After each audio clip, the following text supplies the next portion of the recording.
जय हिंद दोस्तों topper math by D N sir की क्लास में आपका स्वागत है। तो दोस्तों आज हम लोग देखेंगे क्लास 12 का मैथ, जो कि वेरी मोस्ट इम्पॉर्टेंट क्वेश्चन है 2023 बोर्ड एग्ज़ाम के लिए।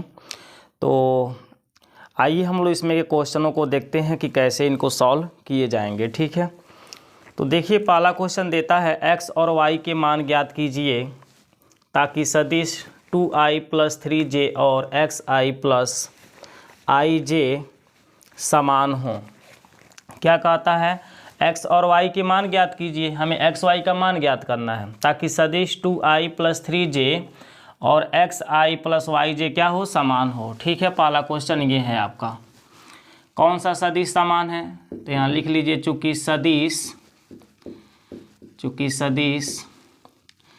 2i कैप + 3j कैप और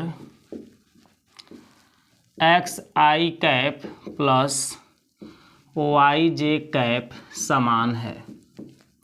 ठीक है, क्वेश्चन में बोल दिया है कि ये दोनों सदिश क्या हैं, समान हैं। इसलिए जब ये समान हैं तो हम क्या लिखेंगे, 2i कैप + 3j कैप बराबर xi कैप + yj कैप। समान है तो हम इनके बीच में समान का चिन्ह लगा देंगे। ठीक है, समान बोले तो बराबर का चिन्ह। जब ये दोनों बराबर हैं तो हम लिखेंगे दोनों पक्षों के संगत अवयवों की तुलना करने पर, दोनों पक्षों के संगत अवयवों की तुलना करने पर या दोनों पक्षों के i व j के गुणांकों की तुलना करने पर, ऐसे भी लिख सकते हैं। ठीक है, चलिए लिख लीजिए दोनों पक्षों के i कैप व j कैप के गुणांकों की तुलना करने पर तो आप देखेंगे कि i कैप का गुणांक यहाँ x है और इस साइड में बराबर के इधर देखिए i कैप का गुणांक क्या है, 2 है, तो x का मान 2 हो जाएगा। ऐसे j कैप का गुणांक क्या दिख रहा है, y, और इस साइड में हम j कैप का गुणांक क्या देख रहे हैं, 3 को, तो y की वैल्यू क्या हो जाएगी, 3। ठीक है ना, j कैप का गुणांक j कैप के गुणांक के बराबर लिखा जाएगा, i कैप का गुणांक i कैप के गुणांक के बराबर लिखा जाएगा। यही हमारा क्या होगा, आंसर होगा। ठीक है, तो इस तरह से हम क्वेश्चन नंबर पहला को सॉल्व कर लेंगे। ठीक है, अब आइए इसके बाद हम लोग क्वेश्चन नंबर 2 को देखते हैं। इसको हटा देते हैं। ठीक है, देखिए क्वेश्चन नंबर 2 देता है एक सदिश का प्रारंभिक बिंदु 2 1 है और अंतिम बिंदु -5 7 है। इस सदिश के अदिश एवं सदिश घटक ज्ञात कीजिए। तो यहाँ पर एक सदिश का प्रारंभिक और अंतिम बिंदु दिया है, तो हम लिखेंगे दूसरा क्वेश्चन में, माना सदिश का प्रारंभिक बिंदु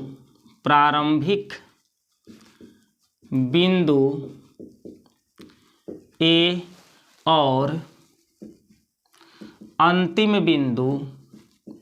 और अंतिम बिंदु B है।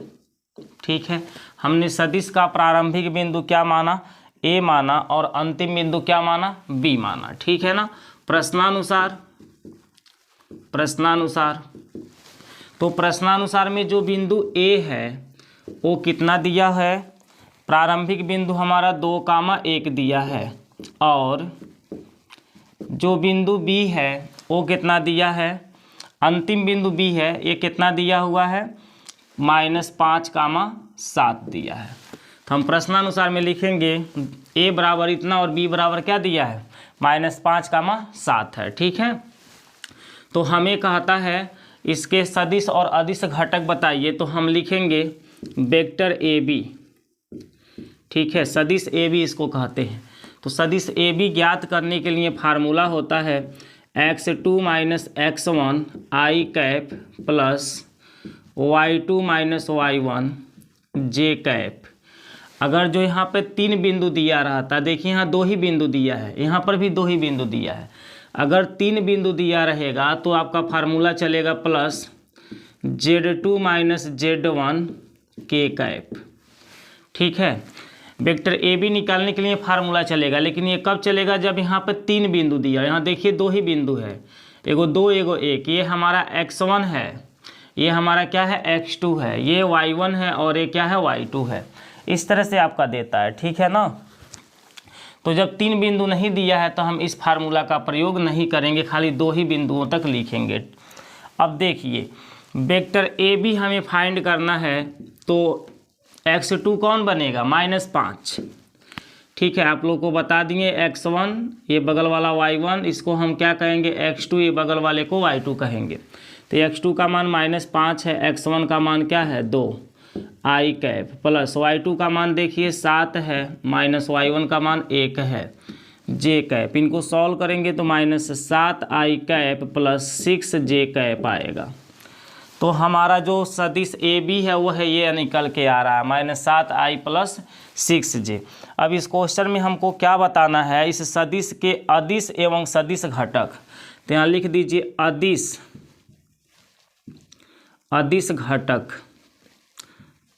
घटक और यहाँ पे लिख दीजिए सदिश घटक, ठीक है। इसमें हमें अदिश और सदिश घटक बताना है।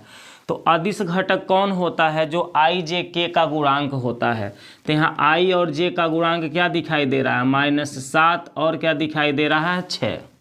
i का गुणांक देखिए -7 है, j का गुणांक क्या है 6 है। तो यही हमारे अदिश घटक कहलाएंगे। और सदिश घटक क्या होता है, जो i वाला टर्न है j वाला टर्न है वो हमारा क्या कहलाएगा, सदिश घटक। मतलब ये i सहित आप लिख लीजिए -7 i कैप और क्या लिख दीजिए 6 j कैप, ये हमारे सदिश घटक कहलाएगा। ये पहला घटक है, ये दूसरा है, ठीक है। ये पहला सदिश घटक कहलाएगा और ये दूसरा सदिश घटक कहलाएगा। तो इस तरह से क्वेश्चन नंबर 2 का आंसर मिल गया। यहाँ अदिश घटक और सदिश घटक लिखा गया, ठीक है। चलिए क्वेश्चन नंबर 3 को देखा जाए, इसको हटा देते हैं। ये सब बोर्ड के एग्जाम में आने की संभावना इनकी काफ़ी ज़्यादा है, इसी तरह से क्वेश्चन आपके उठा सकता है, तो इसलिए आप लोग ज़्यादा से ज़्यादा ध्यान से देख लीजिए। तीसरा क्वेश्चन देखिए दिया है, सदिश वेक्टर पी क्यू के अनुदिश मात्रक सदिश ज्ञात कीजिए, जहां बिंदु P और Q क्रमशः 1, 2, 3 और 4, 5, 6 हैं। तो हमें एक सदिश वेक्टर पी क्यू के सदिश मात्रक सदिश हमें ज्ञात करना है, ठीक है, जहां बिंदु P और Q हमें दे दिया है। तो हम यहाँ पर क्वेश्चन नंबर 3 में लिखेंगे, माना मूल बिंदु O है, माना मूल बिंदु O है। प्रश्नानुसार बिंदु P का स्थिति सदिश, बिंदु P का हम क्या लिखेंगे, स्थिति सदिश। तो बिंदु P का जो स्थिति सदिश होता है वो वेक्टर OP होता है। तो यहाँ पर जो बिंदु P दिया है उस बिंदु P का नाम क्या है, पहले आप लोग इतना समझिए कि बिंदु P क्या दिया है। तो इस क्वेश्चन में बिंदु P दिया है 1, 2, 3, ये हमारा बिंदु P है। लेकिन जब इसको हम सदिश रूप में लिखेंगे तो ये 1i बनेगा, क्या बनेगा 1i कैप। तो i के आगे 1 हमारा लिखाएगा नहीं, छिप जाएगा, ठीक है, इसको छिपा दीजिए। 1i कैप प्लस में क्या बनेगा 2j कैप प्लस में क्या बनेगा 3k कैप। इस बिंदु P का ये क्या है, स्थिति सदिश है, वेक्टर OP के नाम से इसको लिखा जाएगा। ये 1i के आगे लिखाता है 2j के आगे और 3 कहाँ लिखाता है k के आगे। तो इस तरह से हमने बिंदु P का स्थिति सदिश लिख दिया। तथा बिंदु Q का स्थिति सदिश लिखिए, तथा बिंदु Q का स्थिति सदिश। तो बिंदु Q का स्थिति सदिश क्या होगा, वेक्टर OQ होगा, ठीक है। हमेशा मूल बिंदु के सापेक्ष इन लोग का स्थिति सदिश निकाला जाता है। तो ये OP और ये क्या होगा, OQ होगा। तो बिंदु Q क्या दिया है, यहाँ पे मैं आप लोगों को लिख के बता दे रहा हूँ। बिंदु Q दिया है 4, 5, 6, ठीक है। तो बताइए ये 4 किसके पास लिखाएगा, I के, 5 कहाँ लिखाएगा J के, और 6 कहाँ लिखाएगा K के पास में। तो आप लिखेंगे 4i cap plus 5j cap plus 6k cap, ठीक है। ये i और ये j और ये k का गुणांक होता है, वहाँ पर उसके पास में हम लिख देते हैं। तो इस तरह से देखिए बिंदु P का स्थिति सदिश और बिंदु Q का स्थिति सदिश हमें पता चल गया। अब इस क्वेश्चन में हमें क्या कहा है, सदिश वेक्टर PQ के अनुदिश मात्रक सदिश ज्ञात कीजिए। तो हमें एक वेक्टर PQ निकालना है। क्या निकालना है? Vector PQ। तो जब आप वेक्टर PQ निकालेंगे तो वेक्टर PQ में देखिए ये तीर जो खींची जा रही है, ये तीर का समाप्ति कहाँ हो रही है? P बिंदु पर समाप्त हो रहा है कि Q बिंदु पर?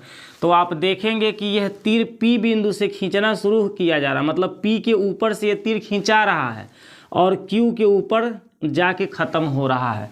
यानी तीर की नोक हम देखते हैं, तीर की जो नोक है वह P पर है कि Q पर है, ये सबसे पहले हम देख लेते हैं। तो तीर की नोक आप देख रहे हैं कि Q के ऊपर है। तो तीर की नोक यदि Q के ऊपर है तो हम OQ वेक्टर को पहले लिखेंगे। जिसके ऊपर तीर का नोक रहता है उसको पहले लिखते हैं और उसमें से घटा देते हैं आगे वाले को। हम वेक्टर OQ में से वेक्टर OP को क्या करेंगे? घटा देंगे। PQ निकालना है तो OQ में से OP घटेगा। अगर हमें वेक्टर QP निकालना हो, वेक्टर QP निकालना हो तो आप वेक्टर OP माइनस क्या लिखेंगे? वेक्टर OQ लिखेंगे। अगर ये निकालना हो तो ऐसे लिखाएगा और इसको निकालना है तो ऐसे लिखाएगा। तो हमें ऊपर वाला ही निकालना है वेक्टर PQ, तो इसको क्या लिखेंगे? OQ minus OP। ठीक है ना, पीछे OQ है तो OQ को पहले लिखेंगे, फिर आगे वाले OP को घटा देंगे। तो इनको चलिए घटाइए। वेक्टर OQ देखिए क्या दिया है।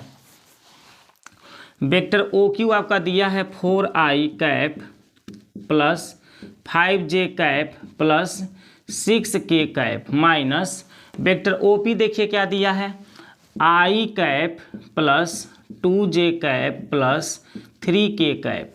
ठीक है ना। अब हम क्या करेंगे, इस ब्रैकेट को खोल देंगे तो यहाँ हो जाएगा 4i cap plus 5j cap plus 6k cap. ये तो ऐसे उतर जाएगा, माइनस इस ब्रैकेट को खोलेंगे तो माइनस चिन्ह का गुणा होगा, i cap minus 2j cap minus 3k cap हो जाएगा। अब 4i में से एक i को निकाल देंगे तो 3i कैप होगा, 5j में से 2j को घटा देंगे तो 3j कैप होगा, और 6k में से 3k को घटा देंगे तो 3k कैप हो जाएगा। अब इसमें से यदि हम देखें तो सभी के पास 3 आ रहा है, हम चाहें तो 3 को कॉमन निकाल सकते हैं तो हमारे पास बचेगा i plus j plus k cap. यदि हम 3 को कॉमन लेना चाहते हैं तो ले सकते हैं, अन्यथा ऐसे ही लिख सकते हैं। ठीक है ना। तो ये तो मेरा वेक्टर PQ हो गया। अब इसका हमें क्या निकालना है? मात्रक सदिश।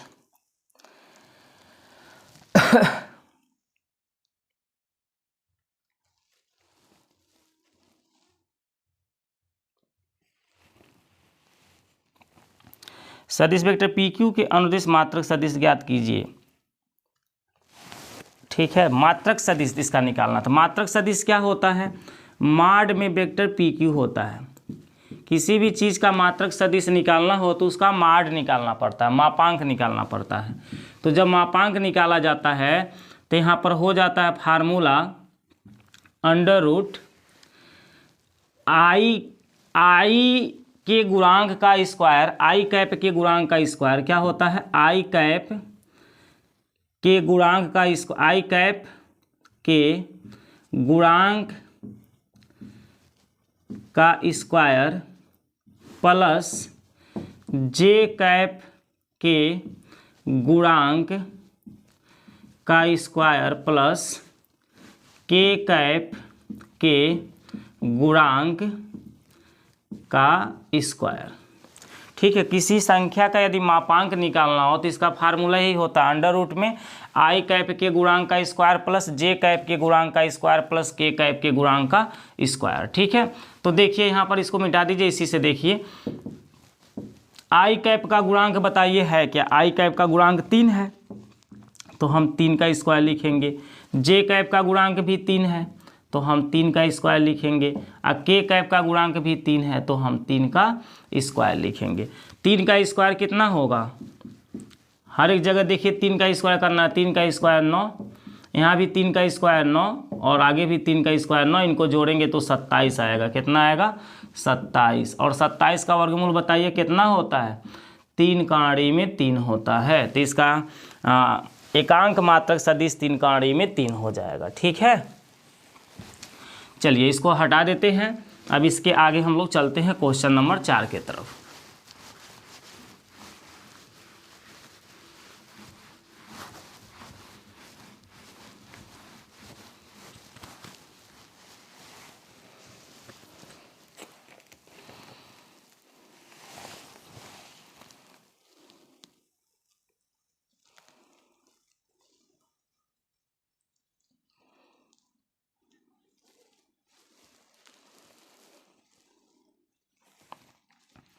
क्वेश्चन नंबर 4 में देखिए देता है,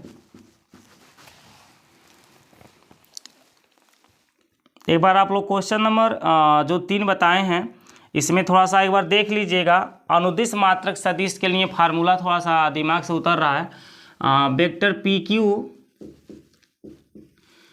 बटे माड वेक्टर पी क्यू यदि होता होगा, ठीक है, यदि ये फार्मूला होता होगा तो आपको वेक्टर पी क्यू का मान लिख देना होगा 3i cap plus 3j cap plus 3k cap बटे इसका मान कितना निकला है 3 कॉर्डी में 3। अभी मैंने माड वेक्टर पी क्यू का मान निकाला ना 3 कॉर्डी में 3, तो उस समय इसका यही फार्मूला तब बन जाएगा। ठीक है, ये इसका आंसर हो जाएगा। लेकिन भाई फार्मूला आप देख लीजिएगा कि वेक्टर पी क्यू बटे माड वेक्टर पी क्यू होता है क्या।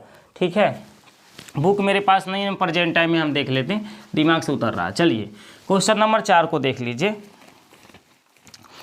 दर्शाइए कि सदिश इतना और इतना संरेख है। तो देखिए 2 सदिश दिया है, तो हम मान लेते हैं, माना जो पहला सदिश है वो वेक्टर ए है, वो वेक्टर क्या है ए, माना पहला सदिश क्या है वेक्टर ए बराबर क्या दिया है पहला सदिश, तो लिख देते हैं पहला सदिश आपका दिया है 2i cap minus 3j cap plus 4k cap, और वेक्टर बी बराबर दूसरा है 4i cap plus 6j cap minus 8k cap है। हमने इन दोनों को, इसको वेक्टर ए के बराबर और इसको वेक्टर बी के बराबर मान लिया, और हमें क्या इसमें दर्शाना है कि ये जो सदिश दिया है और ये जो सदिश दिया है ये दोनों संरेख हैं। तो हम प्रश्नानुसार में देखेंगे, प्रश्नानुसार में लिखेंगे चूँकि वेक्टर ए बराबर क्या दिया है 2i कैप दिया है प्लस 2i कैप के बाद दिया है आपका minus 3j cap plus 4k cap, तथा वेक्टर बी बराबर क्या दिया है minus 4i cap plus 6j cap minus 8k cap. अब मैं वेक्टर बी में यदि 2 कॉमन लेना चाहूँ तो -2 हर एक जगह से मैं कॉमन ले सकता हूँ, तो मैं -2 यहाँ से कॉमन निकाल दूँ तो यहाँ क्या बचेगा 2i cap minus 3j cap plus 4k cap. ठीक है ना। यहाँ देखिए जब मैं -2 कॉमन लूँगा तो इनके चिन्ह बदल जाएगा, यहाँ से 4 के पास से 2 निकलेगा तो 2 बचेगा, 6 में से हम 2 निकालेंगे तो 2 3 6 होता है, इसका गुणांक 2, 6 का गुणांक क्या होता है 6 का गुणांक होता है 2 गुणे 3, यानी इसका गुणनखंड होता है। तो जब ये 2 कॉमन निकल जाएगा तो 3 बच जाएगा, तो मैं यहाँ 3 लिखा और 8 का 2 निकला तो 4 बचा। अब देखिए वेक्टर ये ब्रैकेट में जो लिखा हुआ है ना -2 के बाद ये ब्रैकेट में जो लिखा हुआ है ये वेक्टर ए का वैल्यू है। किसका वैल्यू है वेक्टर ए का वैल्यू है। तो वेक्टर बी बराबर आपने क्या निकाला -2 वेक्टर ए, तो यहाँ लिखेंगे हम चूँकि वेक्टर ए और वेक्टर बी एक ही सदिश को निरूपित करते हैं। अगर यह एक ही सदिश को निरूपित नहीं करते तो आपस में बराबर होते नहीं होते। आप देख सकते हैं कि ऑलरेडी वेक्टर ए का ही मान बन जा रहा है, जो वेक्टर बी दिया हुआ है वेक्टर ए का ही मान है लेकिन 2 गुना रूप में दिया है। ठीक है, तो वेक्टर ए और वेक्टर बी एक ही सदिश को निरूपित करते हैं, इसलिए यहाँ देखिए वेक्टर लगाना है तो मैं कौन लिख दिया हूँ। ठीक है, वेक्टर आपको लगाना है। वेक्टर ए और वेक्टर बी एक ही सदिश को निरूपित करते हैं, इसलिए वेक्टर ए और वेक्टर बी क्या हैं, संरेख हैं। क्या हैं, संरेख हैं। ठीक है, इस तरह से आप लिख देंगे, ये खत्म हो जाएगा। तो संरेख से रिलेटेड क्वेश्चन आपके पेपर में आ सकता है, इसलिए मैं संरेख वाला क्वेश्चन को ले लिया हूँ। ठीक है ना। अब आगे हम लोग दूसरा क्वेश्चन देखेंगे 5 नंबर के। सदिश आई cap plus 2j cap plus 3k cap की दिक् कोसाइन ज्ञात कीजिए। ठीक है, देखिए क्या दिया है, सदिश आई cap plus 2j cap plus 3k cap. ठीक है, इसका दिक् कोसाइन हमें पूछ रहा है कि इसका दिक् कोसाइन क्या होगा। तो हम यहाँ पर क्वेश्चन के हल में लिखते हैं, चूंकि सदिश a1i cap plus a2j cap plus a3k cap का दिक् कोसाइन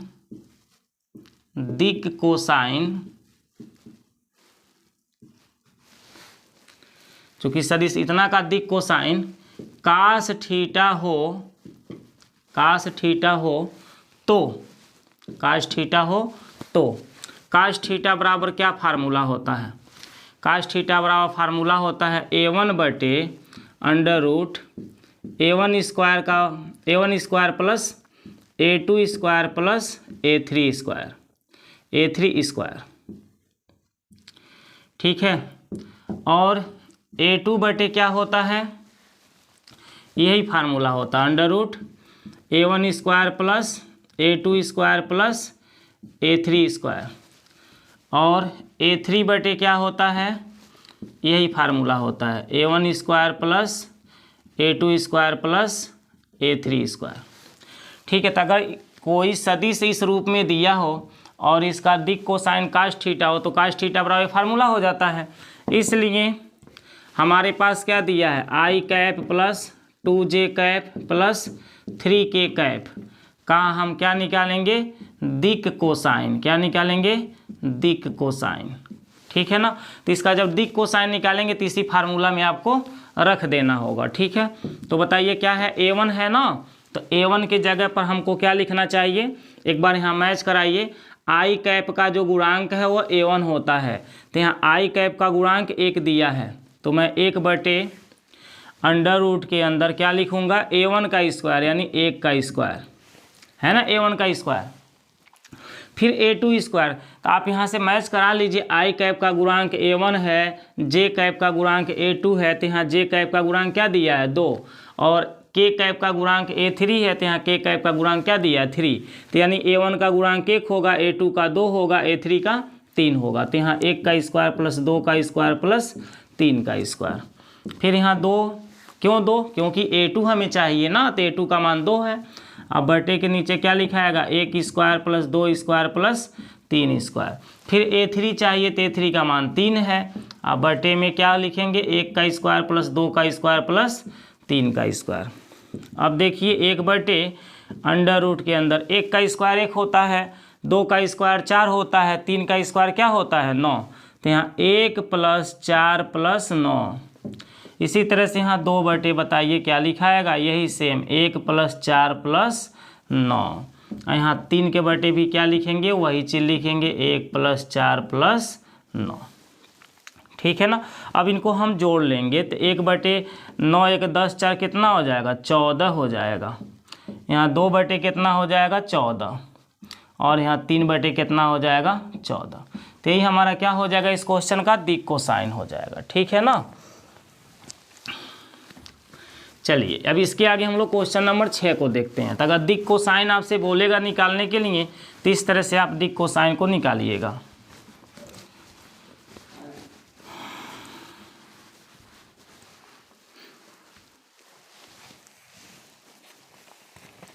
क्वेश्चन नंबर 6 को देखिए, दर्शाइए कि सदिश इतना, क्या दर्शाना है, सदिश आई cap plus j cap plus k cap. ठीक है, यही आपको दर्शाना है। दर्शाइए कि सदिश आई cap plus j cap plus k cap अक्षों OX OY OZ के साथ बराबर झुका हुआ है। किस के साथ? अक्षों OX OY OZ के साथ बराबर झुका हुआ है, बराबर झुका हुआ है, यानी बराबर कोण बनाता है, ये आपको निकालना है। ठीक है, तो हम यहाँ पर जब क्वेश्चन को हल करेंगे तो लिख लेंगे, माना सदिश आई cap plus j cap plus k cap का दिक कोसाइन क्या है? कॉस थीटा है। क्या है? कॉस थीटा है। ठीक है, इसलिए अभी हमने क्या बताया, कॉस थीटा के बराबर फार्मूला क्या होती है? A1 बटे रूट में A1 square plus A2 square plus A3 का स्क्वायर। और बताइए A2 बटे क्या होता है? फिर यही फार्मूला होता है, A1 square plus A2 square plus A3 square. और A3 बटे क्या होता है? यही फार्मूला होता है, A1 square plus A2 square plus A3 का स्क्वायर। अब हमें देखना है कि ये जो हमारा दिक कोसाइन है वही ये भी आना चाहिए, वो भी यही होना चाहिए, मतलब सब के सब एक समान आना चाहिए। ठीक है ना, तो बताइए क्या आएगा? A1 का मान आई जे के का जो गुणांक है ना वही A1 A2 A3 कहलाता है। तो आई का गुणांक 1 है। अब बटे काड़ी में क्या लिखेंगे? 1 का वर्ग प्लस 1 का वर्ग प्लस 1 का वर्ग। भाई A1 भी 1 है, A2 भी 1 है, A3 भी 1 है, तो सभी जगह 1 आएगा। यहाँ पर भी 1 बटे रूट में क्या रहेगा? 1 का स्क्वायर प्लस 1 का स्क्वायर प्लस 1 का स्क्वायर। 1 बटे यहाँ पर भी क्या होगा? 1 का स्क्वायर प्लस 1 का स्क्वायर प्लस 1 का स्क्वायर। इस तरह से 1 बटे कितना होगा? √3 होगा। एक का स्क्वायर करेंगे 1 है ना आएगा, इसका भी 1 आएगा, इसका भी 1, इसका भी 1, जोड़ने पे 3 हो जाएगा। ये भी 1 बटे क्या आएगा? √3। ये भी 1 बटे क्या आएगा? √3 आएगा। तो आप देख रहे हैं कि हर एक ये जो आया है दिक कोसाइन, ये x OX के साथ, मतलब x अक्ष के साथ ये झुकाव है, ये OY है और ये क्या है? Z है। मतलब ये x अक्ष के साथ झुकाव है, ये y अक्ष के साथ झुकाव है और ये z अक्ष के साथ झुकाव है।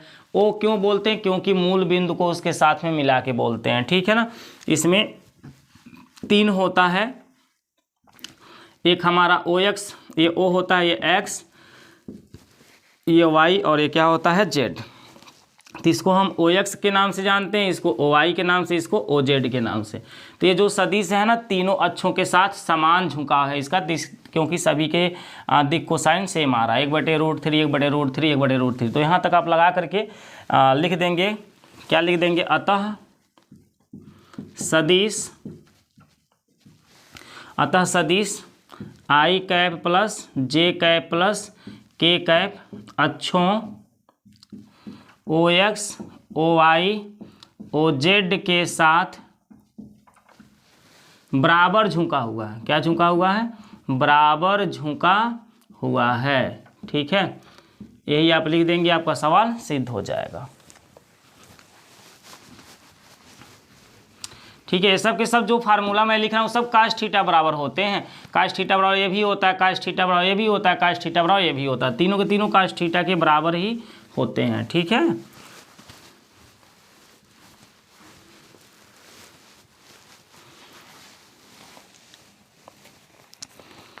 सातवां नंबर क्वेश्चन को देखिए।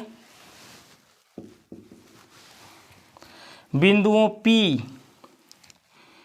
I cap plus 2j cap minus k cap और Q minus i cap plus j cap plus k cap को मिलाने वाली रेखा को 2 संबंध 1 के अनुपात में अंतः दूसरा देता है बाह्यतः विभाजित करने वाले बिंदु R का स्थिति सदिश ज्ञात कीजिए।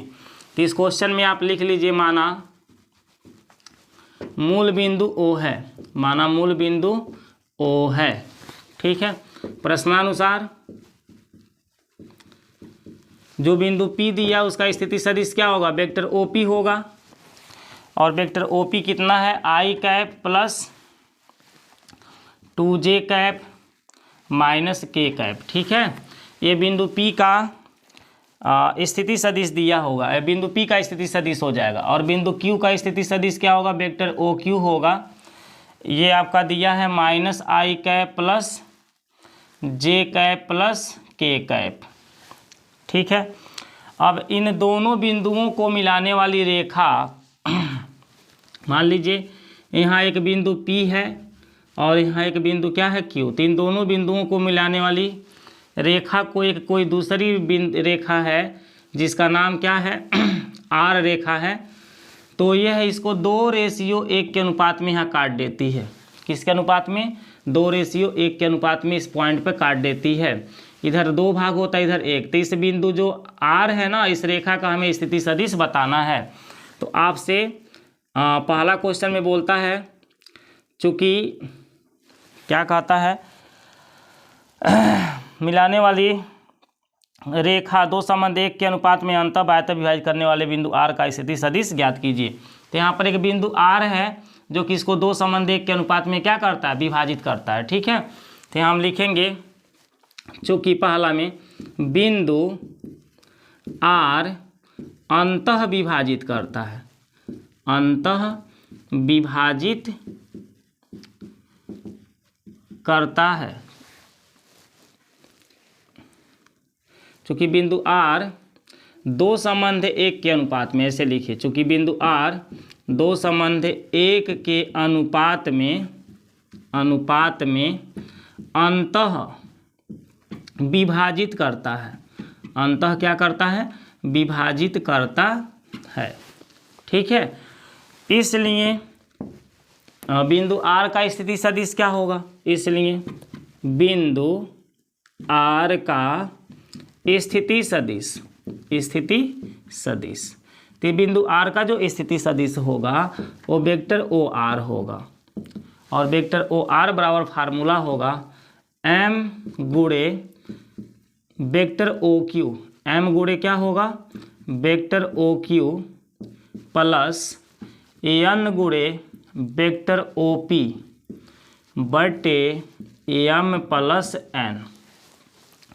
जब कोई रेखा किसी रेखा को अंतः विभाजित करती है तो उसके लिए यही फार्मूला होता है। M क्या है, ये जो 2:1 के अनुपात दिया है, इस 2 को हम M कहेंगे और 1 को क्या कहेंगे, N कहेंगे। ठीक है, M संबंध N को हम 2:1 दिया है। तो यहाँ पर देखिए वेक्टर OR बराबर बताइए क्या हो जा रहा है, वेक्टर OR बराबर आपका हो जा रहा है M का मान कितना दिया है, 2 के बाद क्या है बताइए, तो OQ है, तो हम वेक्टर OQ का मान यहाँ पर दिया है -i cap plus j cap plus k cap. आप देख सकते हैं OQ का मान दिया है, प्लस N का मान 1 है, फिर वेक्टर OP का मान यहाँ से देख के लिख लीजिए i cap plus 2j cap minus k cap बटे के नीचे M प्लस N है, यानी 2 प्लस कितना हो जाएगा, 1। ठीक है ना, M का मान 2 है, N का मान 1 है। अब हम 2 का इसमें गुणा कर दें तो माइनस में क्या आएगा, 2i plus 2j plus 2k plus 1 से गुणा करेंगे तो यही रहेगा i प्लस 2j प्लस नहीं है, माइनस है, माइनस k कैप बटे के नीचे 2 और 1 कितना हो जाएगा, 3। अब देखिए i माइनस में 2 है और यहाँ पर क्या है, प्लस में 1 है, तो -2i में प्लस 1i को जोड़ेंगे तो -i आएगा। 2j में 2j को जोड़ेंगे तो 4j हो जाएगा, 4j कैप हो जाएगा। 2k में से 1k को हटा देंगे तो प्लस k कैप हो जाएगा। इनके बटे में हमारा 3 है, इनके टोटल के बटे में क्या है, 3 है, तो उसको हम 1/3 ऐसे लिख सकते हैं। यही हमारा क्या होगा, बिंदु R का स्थिति सदिश होगा। ठीक है, ये अंतः विभाजन के लिए है। दूसरा क्वेश्चन में आपसे कहता है बाह्यतः विभाजन के लिए बताने के लिए, किसके लिए बताने के लिए, कि ये बिंदु R हमारा बाह्यतः विभाजित करता है। तो यहाँ जब बाह्यतः विभाजित की बात करेगा तो यही से ही आपको लगाना है, सब कुछ ऐसे लिखना है, चूँकि बिंदु R 2:1 के अनुपात में बाह्यतः विभाजित करता है, इसलिए बिंदु R का स्थिति सदिश क्या होगा। तो आप फार्मूला जब लगाएंगे तो यहाँ प्लस की जगह कौन सा चिन्ह लगा देंगे, माइनस, और यहाँ भी प्लस की जगह क्या लगा देंगे, माइनस। तो आप इसको माइनस कर लेंगे तो आपका आंसर आ जाएगा। ठीक है, इस मतलब प्लस को माइनस बना लीजिए, फिर सॉल्व कर लीजिएगा, तो बाह्यतः विभाजन का आप लोग स्वयं कर लीजिएगा। ठीक है ना, इसमें कोई दिक्कत नहीं, आप लोग कर लेंगे। बस यहाँ पे बाह्यतः लिख देना है और ये फार्मूला लगा लेना है। ठीक है, दूसरा ऑप्शन में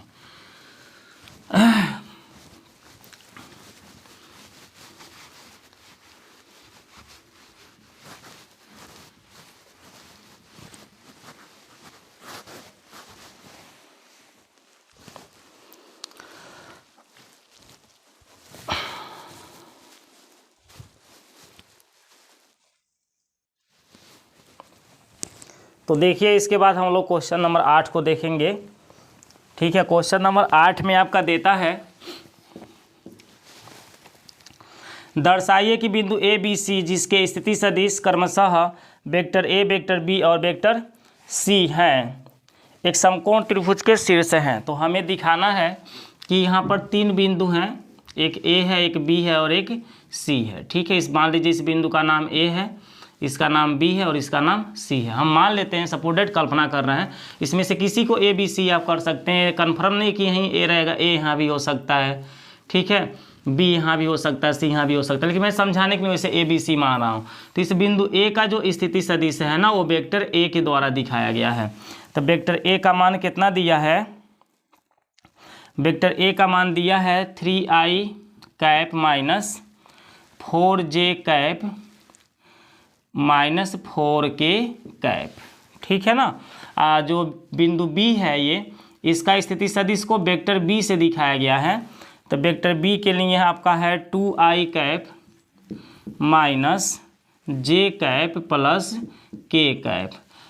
जो बिंदु सी है, इसका स्थिति सदिश वेक्टर सी से दिखाया गया है, ये आपका है i cap minus 3j cap minus 5k cap. तो इस तरह से बिंदु ए बी सी के स्थिति सदिश दिखा दिया गया है। तो हम क्या लिखेंगे?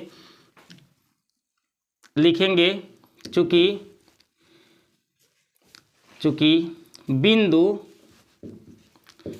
ए कामा बी कामा सी के स्थिति सदिश वेक्टर ए बराबर 3i cap minus 4j cap minus 4k cap, comma लगा देंगे। वेक्टर बी बराबर 2i cap minus j cap plus k cap तथा वेक्टर सी बराबर i cap minus 3j cap minus 5k cap है।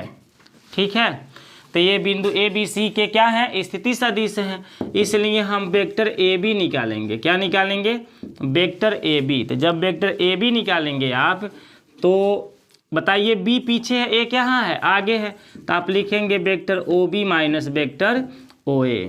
अब vector O B हम किसको बोलेंगे? वेक्टर बी को बोलेंगे।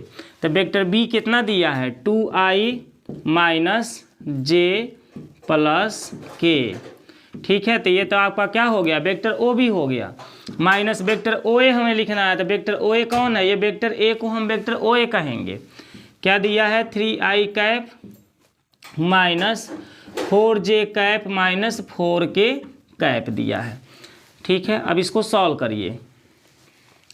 तो यहाँ देखिए ब्रैकेट को हटा दीजिए, 2i cap minus j cap plus k cap minus 3i cap plus 4j cap plus 4k cap हो जाएगा। माइनस का गुणा हो गया है। अब इसमें से 3i को हटाइए 2i में से, तो माइनस i कैप, 4j में से इस j को हटा दीजिए तो 3j आएगा, और 4k में इस k को जोड़ेंगे तो 5k आ जाएगा। ठीक है, तो ये वेक्टर ए बी निकल गया। क्या निकल गया? वेक्टर ए बी निकल गया। अब आपको क्या करना है? वेक्टर ए बी जो निकल गया है, इसका मापांक निकालना है। क्या निकालना है? मापांक। तो आप यहाँ लिखेंगे वेक्टर ए बी का मापांक, मॉडुलस इसका निकालेंगे। तो जब वेक्टर ए बी का मॉड निकालेंगे तो क्या फार्मूला होती है रूट के अंदर? बताइए तो आई कैप के गुणांक का स्क्वायर। तो आई कैप का गुणांक क्या है? -1 है, उसका स्क्वायर, प्लस जे कैप के गुणांक, जे कैप का गुणांक 3 है, उसका स्क्वायर, प्लस के कैप का गुणांक 5 है, उसका स्क्वायर। जब भी मॉड निकालेंगे तो आई कैप, जे कैप, के कैप के गुणांक का स्क्वायर होता है। ठीक है ना। अब देखिए -1 का स्क्वायर क्या होगा? 1, प्लस 3 का स्क्वायर कितना होगा? 9, अब प्लस 5 का स्क्वायर कितना होगा? 25। तो 9 1 10 और 10 में 25 जोड़ेंगे तो 35 आएगा। कितना आएगा? 35 आएगा। अब जिस तरह से हमने वेक्टर ए बी निकाला है, उसी तरह से आपको वेक्टर बी सी निकालना होगा और वेक्टर ए सी निकालना होगा। ठीक है, ए बी, बी सी और ए सी, ये तीनों निकालना पड़ेगा। तो देखिए मैंने ए बी निकाल दिया है, अब वेक्टर बी सी निकालिए। क्या निकालिए? Vector B C. थोड़ा सा एक कार्य करिए, इसका वर्ग कर लीजिए। मॉड वेक्टर ए बी का वर्ग जब करेंगे तो इसकी वैल्यू कितनी हो जाएगी, 35 हो जाएगी, कहानी ख़त्म हो जाएगा। ठीक है, क्योंकि समकोण त्रिभुज में हम पाइथागोरस प्रमेय लगाते हैं तो इनका स्क्वायर किया जाता है, तो हमने ए बी स्क्वायर की वैल्यू 35 पा गया। ठीक है, इस संख्या का जब स्क्वायर किए हैं तो 35 पा गए हैं। चलिए अब इसके बाद हम क्या करेंगे, अब वेक्टर बी सी निकालेंगे। क्या निकालेंगे, वेक्टर बी सी। तो यहाँ पर वेक्टर बी सी को निकाल दे रहे हैं। देखिए वेक्टर बी सी बराबर क्या होगा, vector O C minus vector O B. Vector O C को हम क्या कहेंगे, वेक्टर सी कहेंगे। तो इसमें वेक्टर सी देखिए क्या लिखा है, आई माइनस, यहाँ से लिख लीजिए आई माइनस 3j और -5k कैप, है ना। अब माइनस का चिन्ह लगा करके ओ बी का मान आप ब्रैकेट में लिखिएगा। वेक्टर ओ बी किसको कहेंगे, बी को कहेंगे। वेक्टर बी को हम क्या कहेंगे, ओ बी कहेंगे। देखिए 2i cap minus j cap plus k cap. अब हम क्या करेंगे, ब्रैकेट को खोल देंगे इसको। तो i cap minus 3j cap minus 5k cap, ठीक है, minus 2i cap plus j cap minus k cap. I cap में से 2i को घटाएंगे तो माइनस आई कैप बचेगा, माइनस 3j में प्लस j को ऐड करेंगे तो माइनस 2j आएगा, माइनस 2j। अब माइनस 5k में माइनस k को ऐड करेंगे तो माइनस के 6k आएगा कैप। तो ये तो आपका वेक्टर बी सी आ गया। अब इसका मॉडुलस निकालिए, मापांक निकालिए। तो वेक्टर बी सी का जब मापांक निकालेंगे तो फिर वही फार्मूला आएगा। कहानी में आई कैप के गुणांक क्या है, -1, उसका स्क्वायर। जे कैप का गुणांक क्या है, -2, उसका स्क्वायर। और के कैप का गुणांक क्या है, -6, उसका स्क्वायर। तो बताइए क्या बन रहा है, -1 का स्क्वायर 1, 2 का स्क्वायर 4, 6 का स्क्वायर 36, 3 को जोड़ने से 41 आएगा। कितना आएगा, 41। ये तो मॉड बी सी का मान है। किसका मान है, मॉड वेक्टर बी सी का मान है। ठीक है, लेकिन जब इसका स्क्वायर करेंगे मॉड वेक्टर बी सी का, हम क्या करेंगे स्क्वायर, तो हमारा आएगा, कहानी में 41 है ना, 41 हो जाएगा। 36 4 40 1 41, ये कहानी के अंदर था, जब स्क्वायर करेंगे तो कहानी से बाहर हो जाएगा। ठीक है ना। तो देखिए आप वेक्टर ए बी का स्क्वायर भी निकाल देंगे, वेक्टर बी सी का स्क्वायर निकाल देंगे। एक बचा है वेक्टर ए सी निकालने के लिए, तो इसको मिटा करके वेक्टर ए सी को निकाला जाए। ठीक है, चलिए इसको मिटा देते हैं और यहाँ पर हम लिख लेते हैं vector A C. Vector A सी बराबर क्या होगा बताइए, vector O C minus vector O A. अब वेक्टर ओ सी का मान कौन होगा, जो सी है। तो सी देखिए क्या दिया है, आई माइनस 3j और -5k माइनस ओ ए का मान, ये वेक्टर ए को कहा जाएगा 3i minus 4j minus 4k। ठीक है, अब इसको मिटा दीजिए, इसको मिटा दीजिए।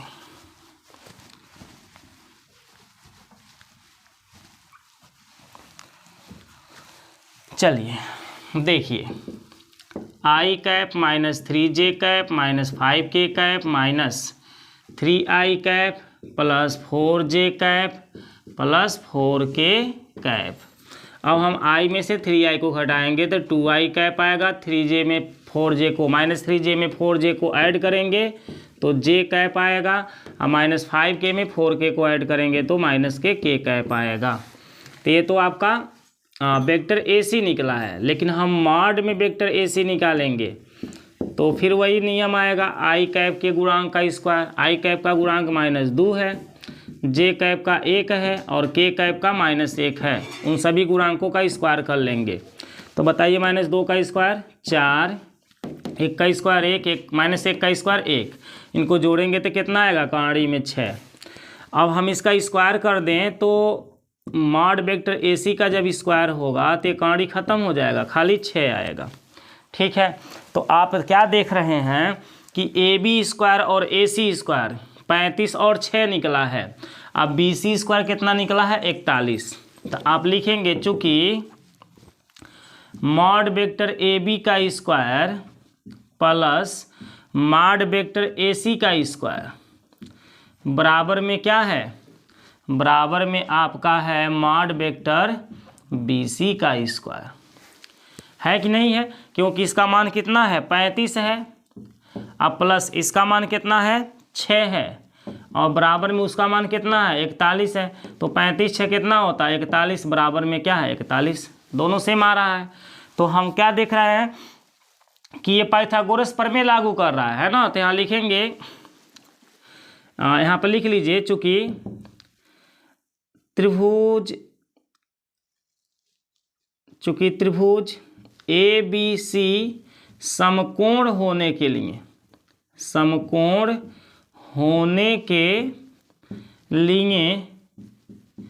कौन सा रूल फॉलो करना चाहिए, मॉड वेक्टर ए बी का square plus mod vector A C का स्क्वायर बराबर मॉड वेक्टर बी सी का स्क्वायर, इसलिए हमने देखा ये रूल हमारा फॉलो हो रहा है। अतः बिंदु ए बी सी, बिंदु ए कामा बी कामा सी समकोण त्रिभुज के शीर्ष हैं, समकोण त्रिभुज के शीर्ष हैं। ठीक है, ये बात आप लिख लीजिएगा। तो इस तरह से आपका ये क्वेश्चन समाप्त हो जाएगा। ठीक है,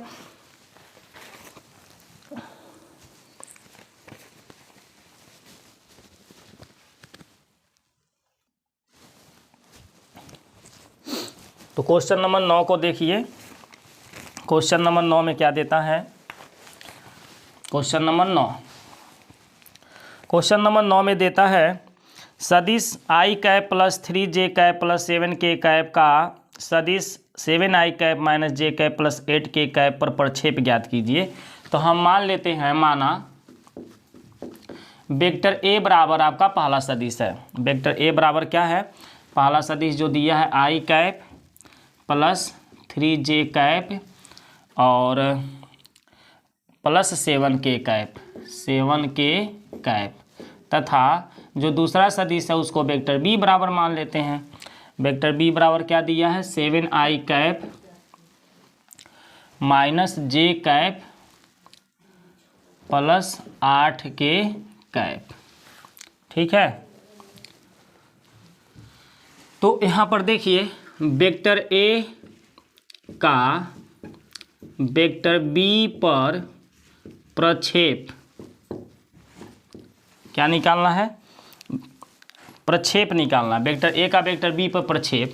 तो इसका फार्मूला होता है vector a dot vector b बटे mod vector b, vector a dot vector b बटे मॉड वेक्टर b। ठीक है, ये आपका फार्मूला है। इसलिए बताइए क्या बनेगा, वेक्टर a की जगह हम क्या लिखेंगे, i cap plus 3j cap plus 7k cap, dot लगा करके वेक्टर b की जगह 7i cap minus j cap plus 8k cap. अब बटे में बताइए क्या रहेगा, mod vector b, mod vector b कैसे निकलेगा, तो ये वेक्टर b जो है इसका मापांक जब निकालेंगे तो कॉनरी वाला फार्मूला आएगा, i कैप का जो गुणांक है 7 उसका स्क्वायर प्लस j कैप का गुणांक क्या है -1 उसका स्क्वायर, और k कैप का गुणांक क्या है 8 उसका स्क्वायर। ठीक है, अब देखिए यहाँ पर जब हम डॉट में मल्टीप्लाई कराते हैं तो i cap into I cap एक होता है, j कैप इंटू जे कैप एक होता है, k कैप इंटू के कैप क्या होता है एक होता है, और i का जब j के साथ गुणा होता है i cap dot J cap तो उसका वैल्यू 0 हो जाता है, ऐसे j इंटू के कैप का भी वैल्यू 0 हो जाता है। तो जब हम ऐसे डॉट में मल्टीप्लाई कराते हैं तो खाली i का i के साथ, j का j के साथ, k का k के साथ मल्टीप्लाई करा देते हैं। ठीक है, तो i का गुणांक क्या है यहाँ 7 और यहाँ क्या है 1, तो यहाँ पर हो जाएगा 1 गुणे 7, 1 गुणे 7 प्लस j कैप का, देखिए j कैप का यहाँ क्या है 3 और यहाँ पर j कैप का गुणांक क्या है -1 प्लस k कैप का देखिए यहाँ पे क्या है 7 गुणे यहाँ पे k कैप का क्या है 8। ठीक है, मतलब i कैप का गुणांक i कैप के गुणांक के साथ उसका गुणा होगा, j कैप के गुणांक का j कैप के गुणांक के साथ गुणा होगा, और k कैप के गुणांक का k कैप के गुणांक के साथ गुणा होगा। अब बटे के नीचे अंडर रूट में बताइए 7 का स्क्वायर कितना होता है 49 होता है, प्लस यहाँ पर देखिए -1 का स्क्वायर क्या हो जाएगा 1 और 8 का स्क्वायर कितना हो जाएगा 64। अब इनको सॉल्व करके देखिए यहाँ पर क्या आएगा 7 एकम कितना हो जाएगा 7 माइनस 3 एकम -3 होगा ना, तो -3 का +3 में गुणा होगा तो -3 आ जाएगा। और 8 सते कितना हो जाएगा 56 बटे 49 1 50, 50 में 64 को जोड़ेंगे तो कितना होगा 114। कितना होगा 114। अब हम क्या करेंगे 56 में 7 को जोड़ के 3 को घटा देंगे, ठीक है। या तो 7 में से 3 घट जाएगा तो 4, 4 में हम 56 को जोड़ेंगे तो 60 ही आएगा। तो 60 बटे काड़ी में कितना हो रहा है 114 हो रहा है। अब इस 114 का हम वर्गमूल निकालेंगे। तो देखिए ज़रा सा 114 को अगर हम काटें 2 से तो 2 पचे 10, 2 सते 14, फिर 3 से काट दें, 3 एक करने 3, 3 9 7, इसका वर्गमूल नहीं निकल पाएगा, ठीक है। तो ये आपका क्या हो जाएगा प्रक्षेप हो जाएगा, आंसर हो जाएगा, ठीक है ना। तो क्वेश्चन नंबर 9 आपका हो गया। अब क्वेश्चन नंबर 9 के बाद हम लोग क्वेश्चन नंबर 10 को देखेंगे।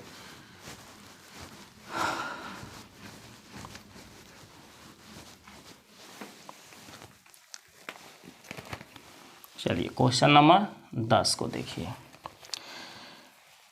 यदि vector a plus vector b, vector a plus vector b dot vector a minus vector b बराबर 8, ठीक है।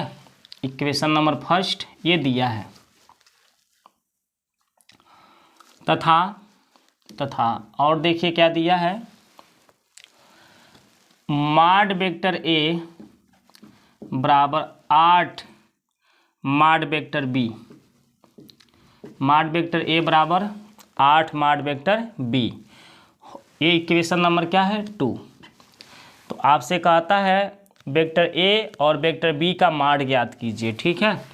तो यहाँ पर हम समीकरण 1 से जब क्वेश्चन को सॉल्व करेंगे तो यहाँ बताइए इनका जब आपस में गुणा करेंगे तो क्या होगा, vector a dot vector a, इस वेक्टर a से हम इस ब्रैकेट में गुणा करेंगे तो वेक्टर a का जब वेक्टर a में करेंगे तो vector a dot vector a plus, अब वेक्टर a का b में करेंगे तो क्या लिखेंगे vector b dot vector a minus, अब वेक्टर b से जब यहाँ पर करेंगे तो क्या होगा vector a dot vector b minus, vector b से वेक्टर b में करेंगे तो vector b dot vector b बराबर में क्या हो जाएगा 8। Vector a dot vector a को हम मॉड वेक्टर a का स्क्वायर लिखते हैं, plus vector b dot vector a को हम vector a dot vector b लिख सकते हैं। और ये आपका vector a dot vector b है, और vector b dot vector b को क्या लिखेंगे वेक्टर b का स्क्वायर। जब भी 2 बार एक ही वेक्टर रिपीट किया जाए, वेक्टर a हो या b हो, तो उस पर मॉड करके स्क्वायर लगाया जाता है, बराबर में 8। आप यहाँ लिख दीजिएगा, चूँकि vector a dot vector a बराबर क्या होता है मॉड वेक्टर a का स्क्वायर, तथा vector a dot vector b बराबर क्या होती है vector b dot vector a, ठीक है। ऐसा होता है। अब यहाँ पर ये देखिए हमारे क्या होंगे कट जाएंगे, तो यहाँ पर क्या बचेगा बताइए, तो वेक्टर a का स्क्वायर माइनस वेक्टर b का स्क्वायर बराबर में 8। समीकरण 2 में देखिए मॉड वेक्टर a का मान कितना दिया है 8 mod vector b, 8 mod vector b, ये किसका मान है मॉड वेक्टर a का, तो हम इसका क्या कर देंगे स्क्वायर। मॉड वेक्टर a का मान रखें, उस पर स्क्वायर है तो स्क्वायर लगा देंगे, माइनस में मॉड वेक्टर b बराबर में क्या है 8। अब बताइए 8 का स्क्वायर कितना होता है 64। मॉड वेक्टर b का स्क्वायर करेंगे तो मॉड वेक्टर b का क्या हो जाएगा स्क्वायर, माइनस में है यहाँ देखिए स्क्वायर था मॉड वेक्टर b का स्क्वायर, मॉड वेक्टर b का क्या है ये स्क्वायर बराबर 8।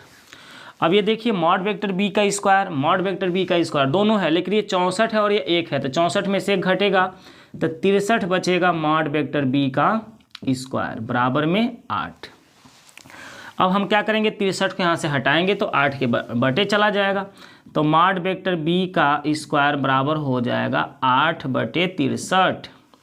और जब इस पर से स्क्वायर हम हटा देंगे तो ये कांडी में बंद हो जाएगा, यानी vector B, mod vector B का मान क्या होगा, कौड़ी में 8/63। ठीक है ना। तो इस 8 का वर्गमूल कितना होता है, 2 कौड़ी में 2 बटे कौड़ी में 63।